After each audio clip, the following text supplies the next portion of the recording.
From KUNC and the NPR network, this is In The NoCo. I'm Erin O'Toole. Around the globe, thousands of languages are considered endangered. In many cases, the people who speak them are passing away, and younger generations aren't learning them. Today, we are talking to a pair of language scholars from the University of Colorado who work to stop these endangered languages from slipping away. Zapotec is a family of languages that originated in southern Mexico and Central America. Today, it's spoken mostly in Oaxaca, Mexico. And even though about 500,000 people speak a form of Zapotec, it's in danger of being lost, which we'll explain shortly. Professor Ambrosio Gutierrez grew up speaking Zapotec and now leads this effort at CU Boulder, along with his colleague Professor Ray Farrelly. Their work focuses on a particular version of the language spoken in the town Teotitlan de Valle. They spoke with me about how their work includes writing a kind of dictionary for the language, as well as teaching others to speak Zapotec. Ray, according to a report from Ethnologue, which is a language reference website, over 3,000 languages are currently endangered, and 90% of current languages will be extinct by the year 2050. That was kind of startling to me. Can you explain why that's happening? Yeah, it's happening because 96% of the world's languages are spoken by about 6% of the world's people. And so as those speakers are dying, the languages are going with them. And Ray, could you talk about why it matters? Why is it important to keep lesser-known languages alive?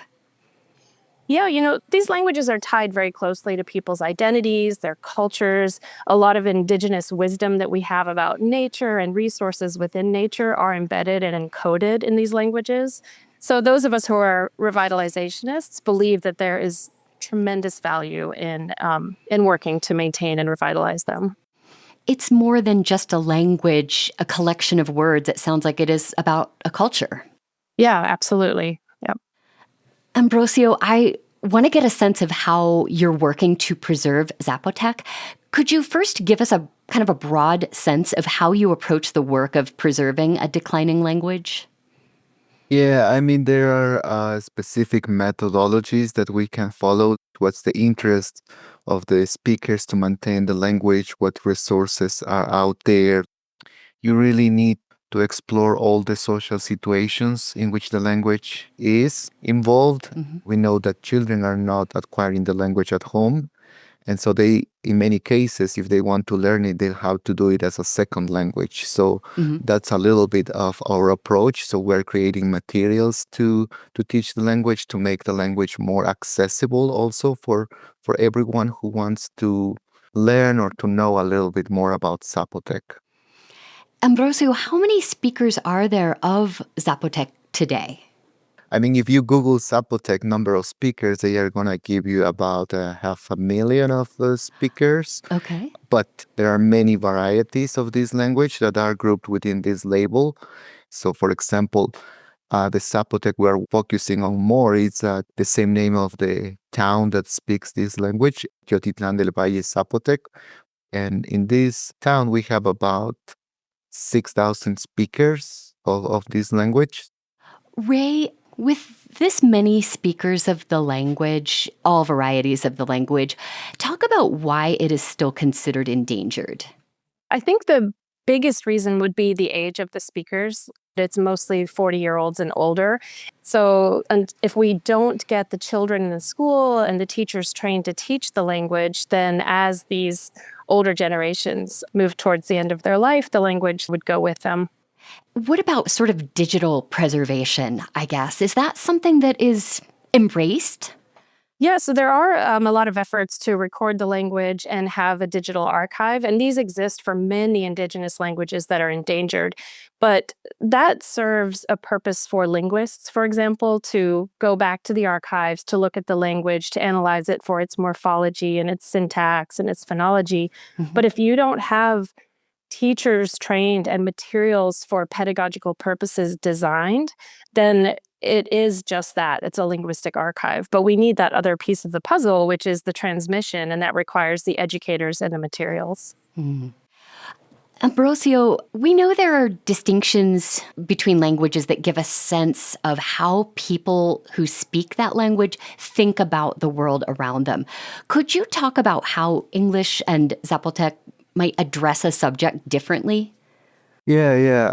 I always give this example to my students, and I always talk about Zapotec. It's a mainly intransitive verb in the sense that we prefer to talk about things happening, like there is something in the world that affects the subjects instead of the humans being the subject causing things in the world. Then we can assume that we Zapotec people believe that there is some other nature or some power that cause things in the world, right? And that we are just actors in some other ways, but not those that are causing things to happen in the world.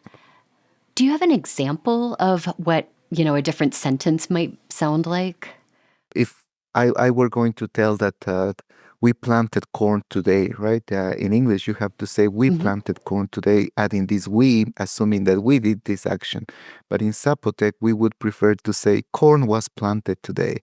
And that's the way we talk about this event. It sounds like less of a focus on the individual action and more on what, okay, I like that. I would love to learn a word or two in Zapotec. I think corn has several words that describe how ready it is for cooking. Could you teach me one or two? Yeah. Corn is very important in the culture. One example that I always teach is the word for soft corn, which is the most accurate translation I have found in English. So we would plant corn, let's say late May, to be ready by the end of October. Kind of, this is the process we go through the year. But in July, we would have some soft corn that is ready to pick up and to prepare certain meals. And the soft corn would be ze. Ze. Okay. And maybe that's the kind of corn we would eat as corn on the cob, that late summer. That's exactly goodness. the one. Oh, my favorite. And then when it's tough and it's ready to be collected, we would use the word joub. Joub is the joub. Joub. Okay. Joub. Yeah, Zapotec is a tonal language, so joub, it's kind of a rising joub. Joub. Yeah, perfect. Great. I'm so ready to talk about corn then.